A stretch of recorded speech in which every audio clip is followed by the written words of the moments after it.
Hey friends, this is Truth Channel. Don't forget to like, share, comment, or subscribe.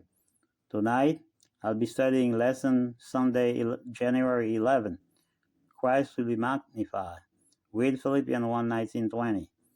What seems to be Paul's expectation as to the outcome of his trial? What does he consider even more important than being acquitted? Although Paul was no criminal, this was not the first time that he had been in prison, and he was no stranger to persecution.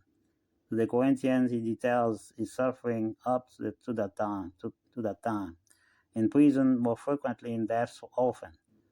From the Jews, 5 times I received 40 stripes minus one. 3 times I was beaten with rods. Once I was stoned. 3 times I was shipwrecked. A night and a day I have been in the deep, in journeys, often in perils of waters, in perils of robbers, in perils of my only countrymen, in perils of the Gentiles, in perils in the city, in perils in the wilderness, in perils in the sea, in perils among false brethren, in weariness and in toil, in sleeplessness, often in hunger and thirst, in fasting often, in cold and nakedness. 2 Corinthians 11, 23, 24, 27.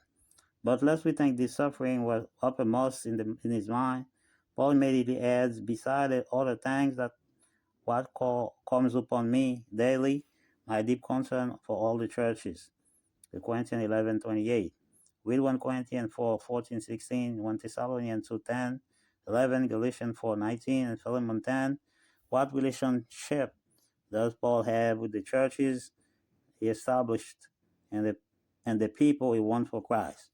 Like Jesus, who spared nothing to save us, Paul was willing to spend and be spent for the sake of fellow believers, Corinthians 12:15.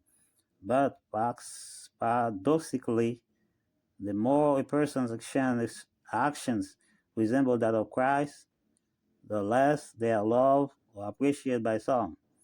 All that will live godly in Christ Jesus shall suffer persecution. To Timothy 3:12. But faithful Christians remain perhaps the most powerful way to glorify God and to reveal the truth of the gospel, compared with Philippians 1:7. Paul's patience and cheerfulness during this long and unjust imprisonment, his courage and faith were a continual sermon. Ellen G. White, The Acts of the Apostle 4:64. May God bless. Don't forget to like, share, comment, or subscribe. This is Truth Child.